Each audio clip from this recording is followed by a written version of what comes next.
Hello बच्चों, नमस्कार। मैं पुनीत चौधरी आप सभी का स्वागत करता हूं। और आज हमारे साथ है शैलेंद्र, जो कि भरतपुर के एक छोटे से गांव से बिलोंग करते हैं। और इन्होंने सन 2019 में एग्जामिनर की पोस्ट प्राप्त की सीजीएल के थ्रू। तो सबसे पहले मैं शैलेंद्र को बधाई देता हूं। और आज हम बातचीत करेंगे कि कोई भी विद्यार्थी जब तैयारी स्टार्ट करता है, क्या क्या दिक्कतें, क्या क्या प्रॉब्लम्स वो फेस करता है। एक सफल कैंडिडेट होने के नाते ये कहीं ना कहीं आपको थोड़ा सा गाइड करेंगे कि किस तरीके से एक रणनीति के तहत हम अपने टारगेट को अचीव करते हैं। चलिए, इसी के साथ हम आज का अपना इंटरव्यू स्टार्ट करेंगे। तो सुरेंद्र, बहुत बहुत बधाई हो, आप एग्जामिनर बन गए। Thank you sir. तो सबसे पहले मैं पूछना चाहूँगा सुरेंद्र, आपकी क्वालिफिकेशन क्या है? सर मैं मैकेनिकल इंजीनियर हूँ। इंजीनियर होने के बाद और आप सीजल की तरफ कैसे मूव किए? आपको तो देश की सेवा में कहीं ना कहीं एक इंजीनियर पद लेना चाहिए था, और आप एग्जामिनर कैसे बने? सर मैंने बीटेक के बाद बेसिकली जॉब करी थी एस्कॉर्ट्स लिमिटेड में, और 8 मंथ के आसपास मैंने जॉब करी। लेकिन उसके बाद क्या हुआ कि मेरे फादर को, वो प्राइवेट जॉब करते हैं, तो उनको फायर कर दिया गया विदाउट एनी राइम और रीज़न। तो उसके बाद कहीं ना कहीं एक होता है ना मन में कि जॉब सिक्योरिटी नहीं है प्राइवेट सेक्टर में। तो उसके चलते ही मेरे दिमाग में कहीं ना कहीं एक गवर्नमेंट जॉब की तरफ एक इंटरेस्ट बढ़ा, और उसके बाद मैंने अपनी प्रिपरेशन चालू करी।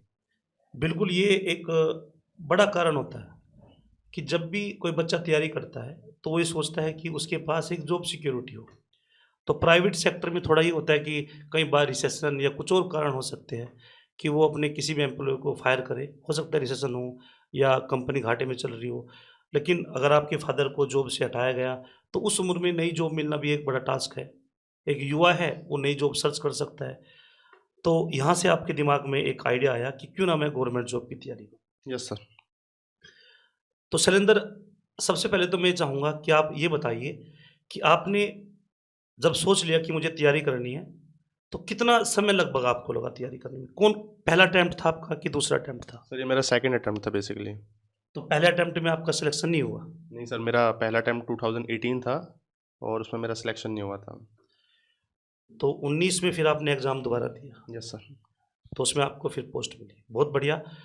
तो सबसे बर्निंग क्वेश्चन तो यही है कि किसी भी विद्यार्थी को अगर वो सीजीएल में एक अच्छी पोस्ट लेना चाहता है, लगभग आपके हिसाब से कितना समय लगता है उसको? सर अगर सीजीएल को सही से एनालिसिस करें हम, तो अगर आप सिलेबस कंप्लीट कर लेते हो पूरी तरीके से, अच्छी तरीके से, तो उसके बाद ऑलमोस्ट 4 to 5 मंथ चाहिए। मतलब सिलेबस पूरा होने के बाद 4-5 महीने आप मॉक टेस्ट लगाइए, रिवीजन करके मॉक टेस्ट लगाइए, यस सर। और उसी में आपकी प्रैक्टिस हो जाएगी, है ना? Yes sir. लेकिन बहुत बार ऐसा बच्चे कई बार मेरे पास भी वीडियोज़ भेजते रहते हैं, रील्स भेजते रहते हैं कि मैंने कैसे किया सीजीएल 3 महीने में टॉप, कैसे किया मैंने 6 महीने में यूपीएससी टॉप। तो क्या वो संभव है? सर देखो, 3 महीने में या 6 महीने में एसएससी करना संभव नहीं है। और ये जो लोग कहते हैं कि मैंने 3 महीने में किया या 6 महीने में किया, उनकी कहीं ना प्रिपरेशन रहती है। ऐसा नहीं वो इनिशियली स्टार्ट कर रहे हैं, बहुत जीरो लेवल से स्टार्ट कर रहे हैं। वो कहीं ना कहीं और कोई एग्ज़ाम दे के आकर रखे होते हैं, तो कहीं ना कहीं उनके लिए वो हेल्पफुल होता है। मतलब वो पहले एक टच में होते हैं, आई मीन। टच में होते हैं वो। तो टच में होते हैं तो उन्हें कहीं न कहीं बस एक रिवीजन करके और मॉक टेस्ट के माध्यम से वो अपना score yes sir. Boost up कर लेते हैं। तो कम से कम मान के चलिए कि सिलेबस खत्म होने के बाद जब आपको लगते हैं 4 महीने, अगर आप लगातार कंटिन्यूअसली मॉक टेस्ट और प्रैक्टिस करते हो तो। तो अब मेरा अगला प्रश्न ये है, जे जॉब लगने के बाद आपने क्या फ़ील किया? क्या आपके मतलब जो एक आपका आस-पास का जो क्षेत्र है, आप एक गाँव से बिलॉन्ग करते हो, यस सर। तो मेरे ख्याल से गाँव में बहुत ही कम बच्चे ऐसे होते हैं जो एक इस लेवल तक पहुँचते हैं।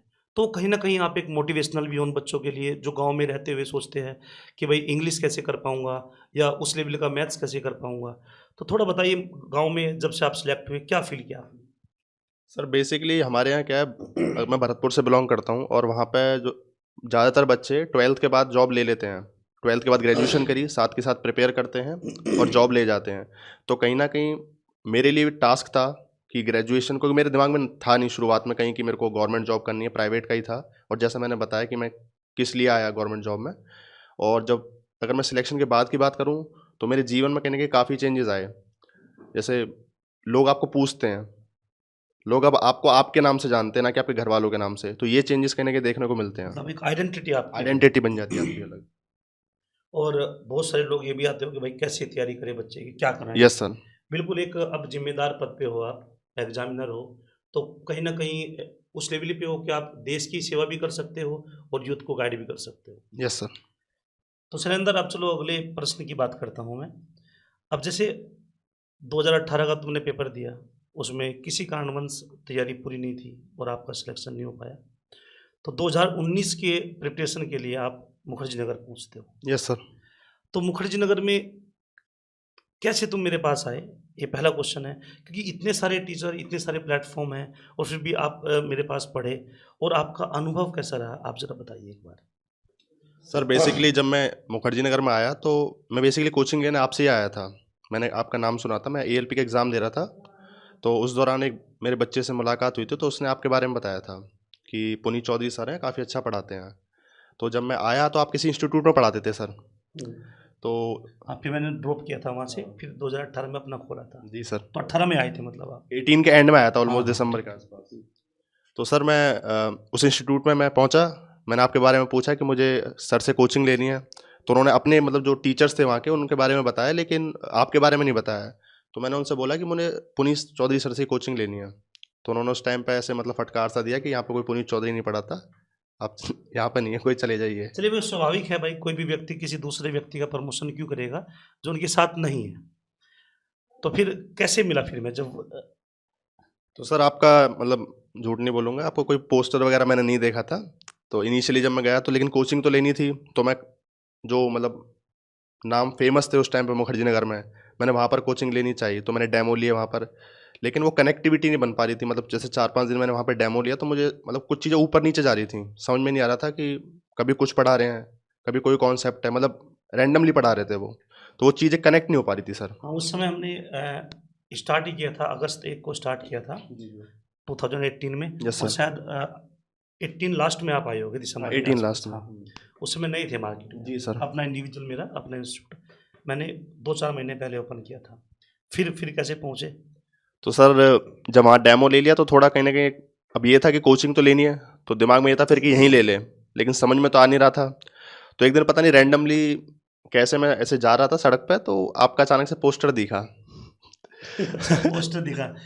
तो जी सर। जैसे कि कई बार ये भी होता है कि रिकमेंड किया किसी ने, तो जब तक हम उस टीचर से एक बार मिल नहीं लेते या पढ़ नहीं लेते, मन में एक रहता है कि यार पता नहीं, शायद ये बेस्ट टीचर हो, किसी ने मुझे बताया, ये भी होता है। यस सर, यस हाँ, सर। पहले आपने डेमो लिए तो उस समय लगा कि यार शायद पुनीत चौधरी इनसे बेहतर पढ़ा सकता है या कैसा होगा, तो बिना पढ़े मन में एक क्वेश्चन मार्क था कि पता नहीं कैसा होगा। Yes sir. तो फिर आपने बैनर देखा तो? तो सर जैसे ही मैंने आपका पोस्टर देखा तो मैं आपके ऑफ़िस में गया, आपसे डेमो लिया, काफ़ी मतलब मुझे अच्छा लगा, चीज़ें कनेक्ट होने लग रही थी। तो आपका उस टाइम पे 5 डेज़ डेमो था आपका। हाँ, स्टार्टिंग में पूरा 1 वीक में डेमो दिया करता था। Yes sir. हुँ। तो उस टाइम पे मैंने 5 दिन डेमो लिए तो चीज़ें कनेक्ट होने लग रही थी अब, कि मतलब समझ में आ रहा था कि हाँ, धीरे-धीरे स्टेप बाय स्टेप कैसे बढ़ना है, और समझ में आ रही थी चीज़ें। तो उस टाइम पे क्या हुआ, अनफॉर्चुनेटली एक फैमिली क्राइसिस की वजह से मेरे पास पैसे नहीं थे सर। और पता नहीं आपको याद होगा नहीं होगा सर, मैंने आपसे आके बात करी थी कि सर मेरे घर में कुछ क्राइसिस है, मैं फ़ीस नहीं भर पाऊँगा।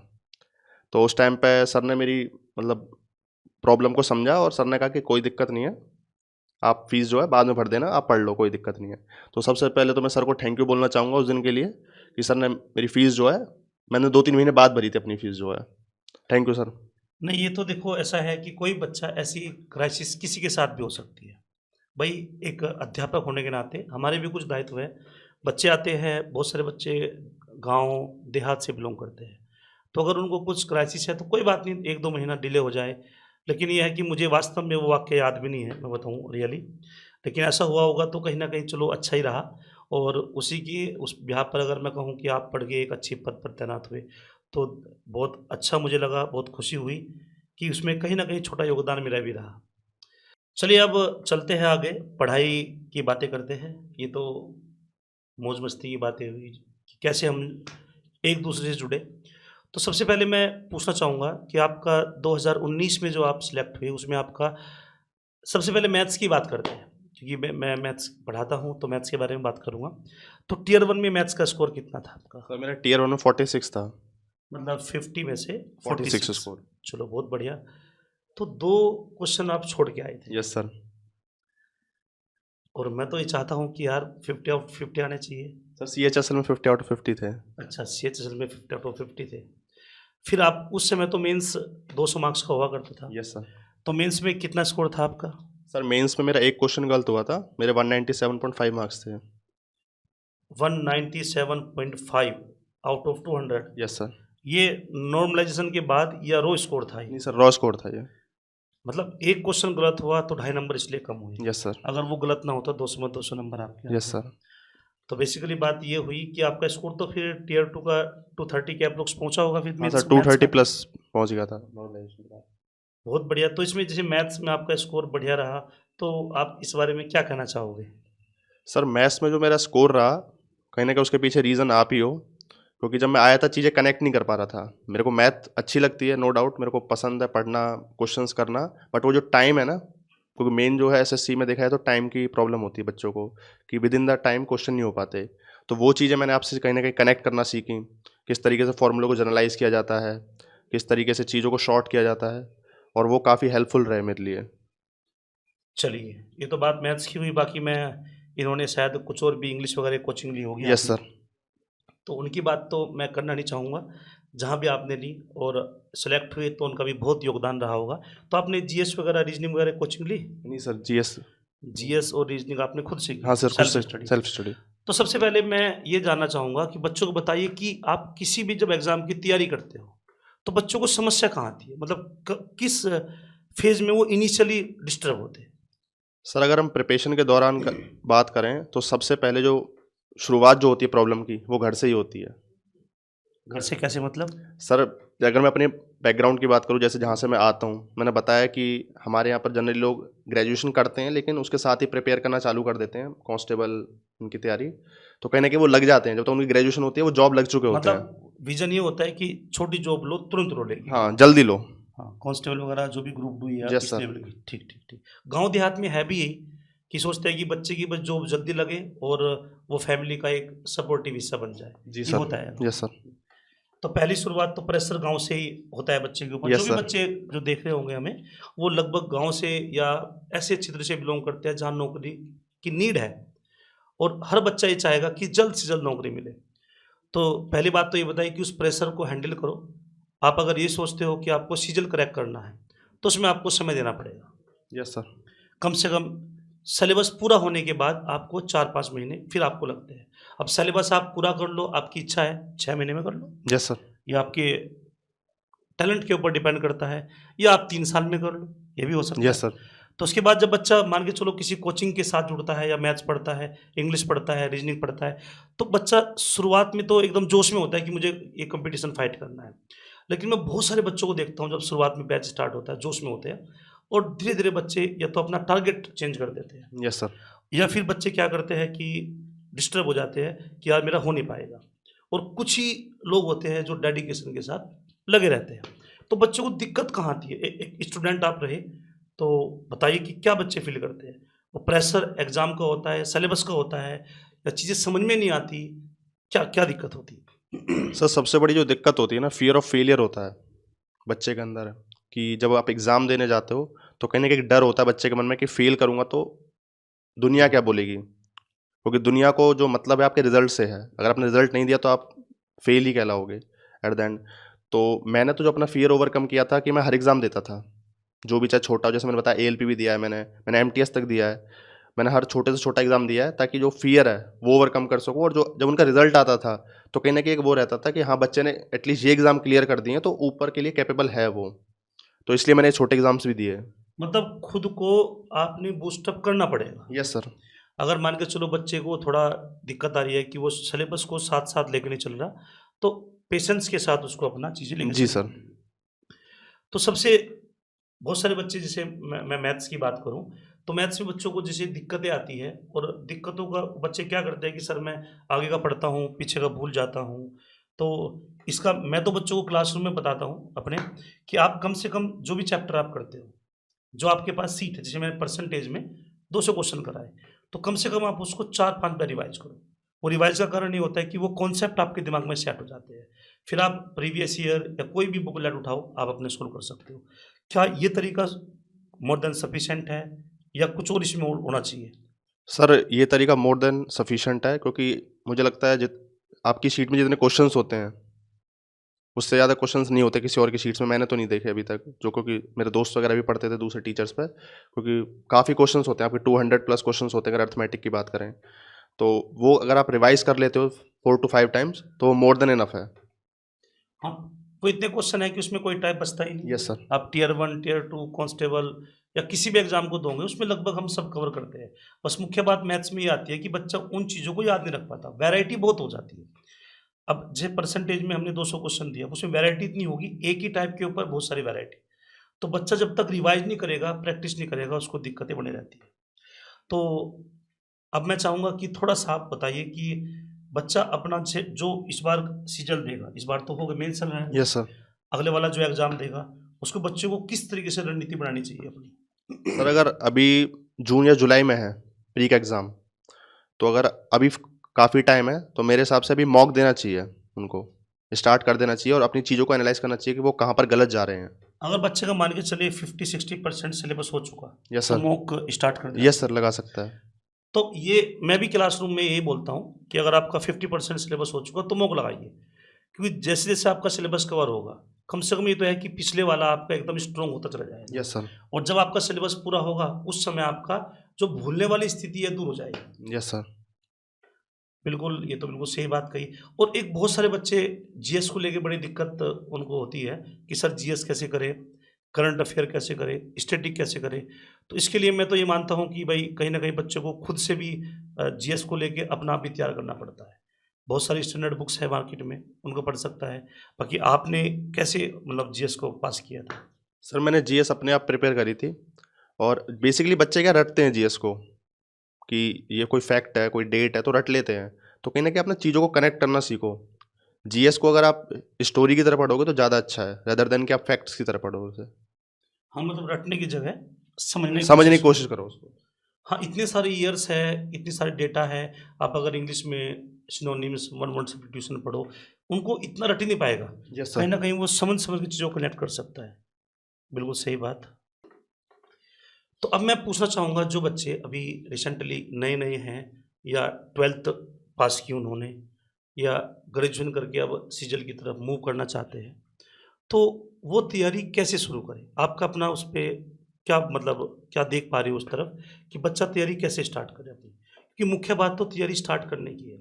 अगर बच्चे का मन लग गया पढ़ने में एक बार, फिर तो बच्चा 100% कुछ ना कुछ कर ही देगा। Yes sir. बताइए इस बारे में? सर अगर प्रिपरेशन स्टार्ट करने की बात करें तो बच्चे गलती क्या करते हैं, चारों सब्जेक्ट्स की ना एक साथ करना चालू कर देते हैं, जो कि बहुत गलत तरीका है, क्योंकि अगर आप क्लास ही लोगे तो रिवाइज कब करोगे? हाँ, अगर चारों बैच बच्चे ने ले लिया, तो उसको फिर समय रिवीजन के लिए मिलेगा ही नहीं। मिलेगा ही नहीं, दिक्कत आएगी। तो कहीं न कहीं फिर तो ये होगा कि 2 सब्जेक्ट बच्चा लेके चले। Yes sir. जिससे महत्वपूर्ण अगर हम एसएससी की बात करें, इंग्लिश और मैथ्स, यस सर। दोनों को शुरुआत में लेके चले। जैसे कोई सब्जेक्ट खत्म होगा, फिर अन्य कोई सब्जेक्ट ले लें। Yes sir.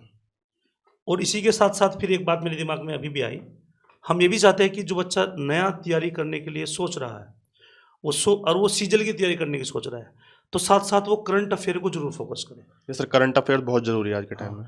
क्योंकि करंट अफेयर से चीज़ें जुड़नी स्टार्ट हो जाएगी। और अगर इनिशियल स्टेज में वो करंट अफेयर के बारे में जानना, समझना स्टार्ट करेगा, तो आने वाले समय में उसको काम करेगी और बिल्कुल उसका सर। इंटरेस्ट बनेगा। Yes sir.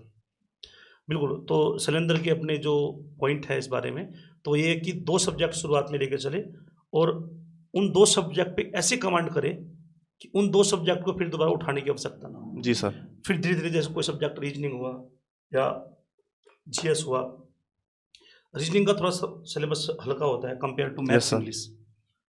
लेकिन अब तो मेंस में भी रीजनिंग है, टियर 1 में रीजनिंग है।